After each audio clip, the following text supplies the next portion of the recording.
É isso aí. Ai, ai. E aí, meus queridos, tudo bem? Vamos ver. Como que está dando Malévola hoje?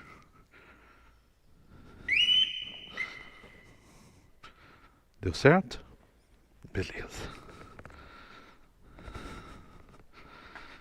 Eu te queria disparar o alarme, já tá na hora de eu trocar a bateria do meu FOB.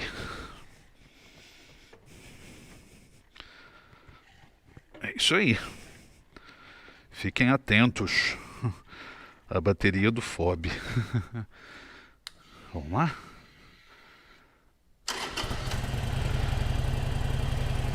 Muito bom, né? E hoje nós vamos fazer, sei lá, se é um papo de estrada ou se é um papo de cidade. Porque as chuvas estão funcionando ainda. São Pedro ainda não desligou, Chaves. Ai, ai. Assiste a nossa vinhetinha, que daqui um pouquinho o Marcão está de volta.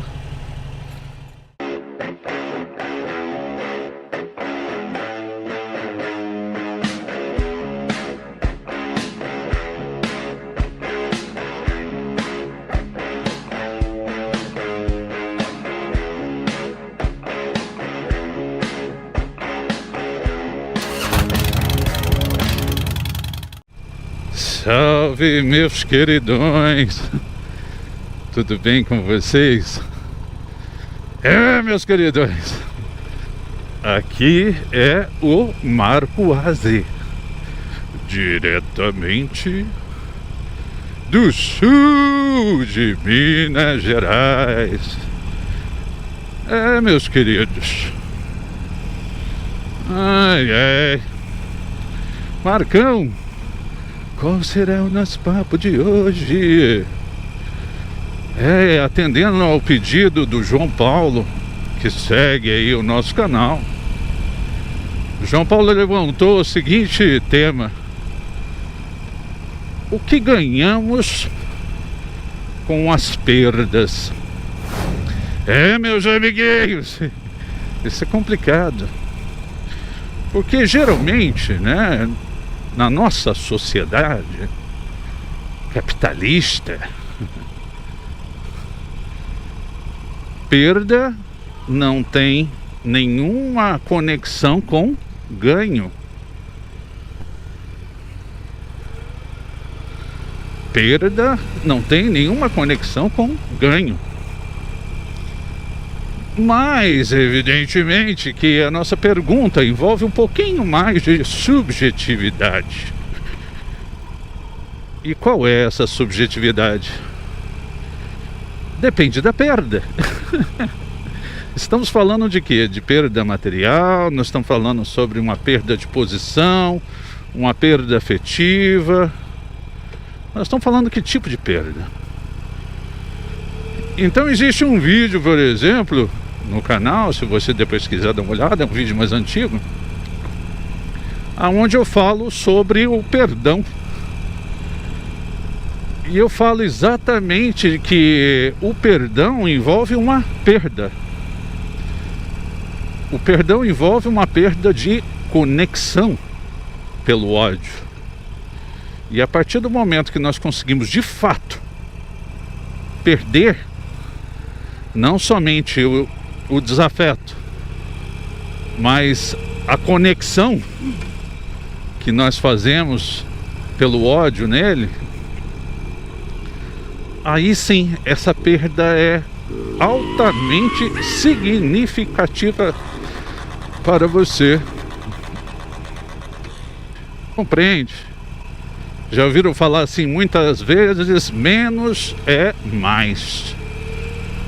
E é assim, quanto menos ódio, quanto menos desafeto, quanto menos belicosidade, quanto menos guerra, melhor.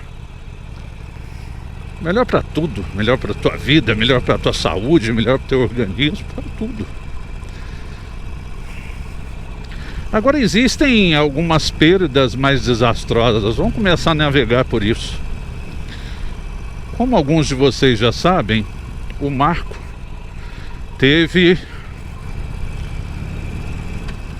a tristeza de perder uma irmã. Uma irmã com apenas 15 anos de idade. Na época o Marcão estava com 17 anos. E essa perda, evidentemente, que é irreparável. É uma perda que não tem nenhum tipo de condição de substituição. Mas, com o meu processo de luto, né? Eu acho que não foi nem luto, foi muito mais de relutância a princípio, mas depois iniciou de fato um luto, que o luto é justamente a consciência dessa perda, né? Pelo menos essa perda do contato físico. Aí, gradualmente, o que acontece? Você começa a pensar assim: o que eu posso tirar de lição nisso? O que eu posso aprender com isso? A morte da minha irmã, será que ela foi apenas um evento em vão? Ou será que eu pude aprender alguma coisa com isso? Não é verdade? E aí, então, eu comecei a pensar diferente. A primeira coisa que eu aprendi com a morte da minha irmã, que foi uma morte precoce, na flor da idade, um dia depois do aniversário de 15 anos, da festa dela de 15 anos, onde ela estava muito bonita, muito viçosa, e ela sequer conseguiu abrir os presentes dela. Aquilo me mostrou a seguinte coisa, de que a morte não tem hora, não tem idade, a morte não tem classe social, a morte ela vem. Eu falo a morte em si mesmo, ela pode acontecer aonde for. Uma bala perdida pode atingir muita gente diferente, que está simplesmente querendo levar sua vida. E no caso da minha irmã, na época onde não se usava ali o cinto de segurança, ela foi arremessada para fora do carro, e o carro, como estava no ar, ele depois caiu sobre o corpo dela, esmagando ela, né? Então, meus queridos, eu aprendi sobre essa perda, e eu comecei a observar que a nossa vida, ela está estampada na nossa frente, e a morte, ela chega a qualquer instante, e ela chega sem avisar. Então é melhor que eu saiba aproveitar cada momento da minha vida como se fosse o último, né? Parece ditado, né? De gente antiga, né? Mas a gente precisa aprender a muitas vezes não dispensar aquele convite para um passeio, para um momento, porque a vida ela tem um término muitas vezes imprevisível.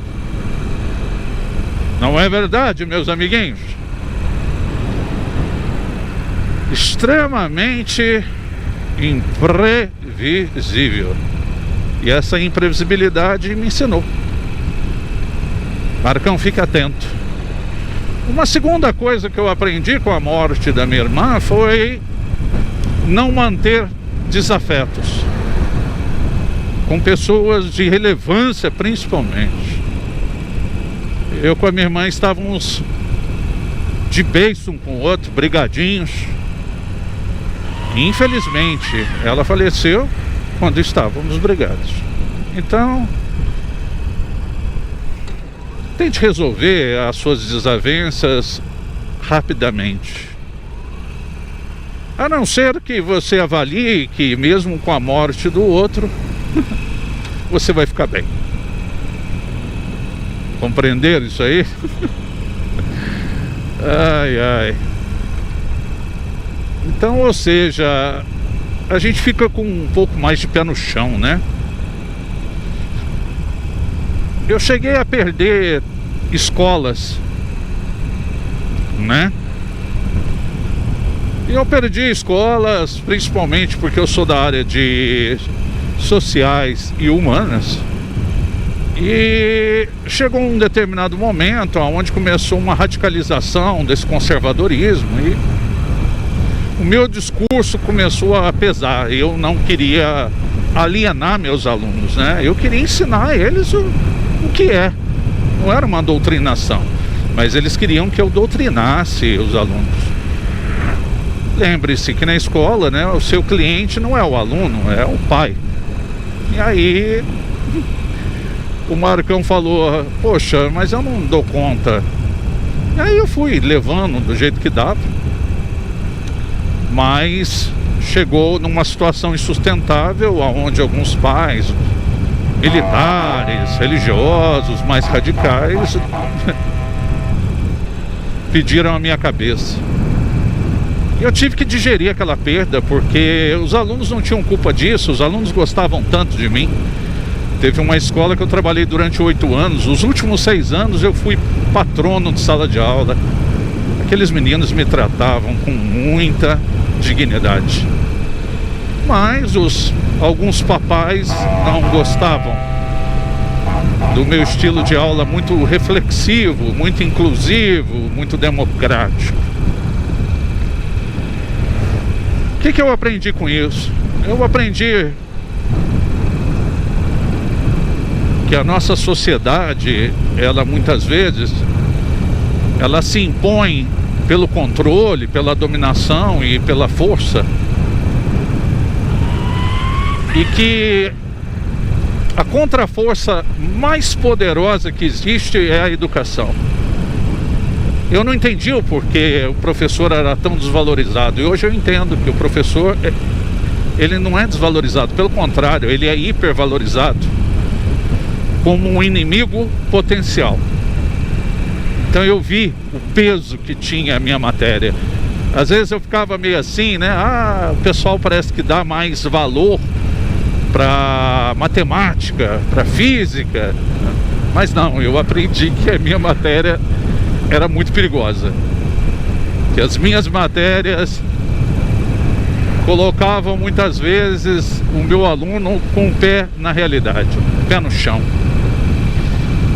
Lindões. Interessante isso, não é verdade? Então eu tento observar muito através dessas perdas, entendeu? Cheguei a perder muitos amigos por simplesmente deixar vir à tona a minha identidade como pessoa. Simplesmente. E aí você perde os amigos que estão muito mais pactuados com um personagem anterior. E aí vai. Mas o que eu acho muito interessante e eu acho profundamente relevante na perda é que a perda faz com que você se revigore e se renove. Ou você se entrega de vez, ou você se prostra de vez, ou você se renova. E aí, meus amigos, assim como uma fênix, eu já me levantei do pó, das cinzas, das sombras. Sei com cuidado ali, que tava foda. Ainda passei em cima da faixa, olha pra você ver. A faixa também é escorregadia. Mas estou conversando aqui com vocês. Perdi dinheiro uma vez recebendo uma multa de trânsito. O que eu aprendi com isso? Eu aprendi que há regras, que todo sistema tem que ter regras, todo contrato social ele se vale também pela punibilidade, e que eu pedi por isso. Eu me coloquei dentro dessa possibilidade de punição e uma hora eu encontrei. Compreenderam, meus amigos? E esses últimos 4 anos de governo eu perdi minha paz, porque diariamente era conflito, diariamente era um susto, diariamente era um absurdo. E aí eu falei, meu Deus, eu acho que eu vou perder minha sanidade mental. E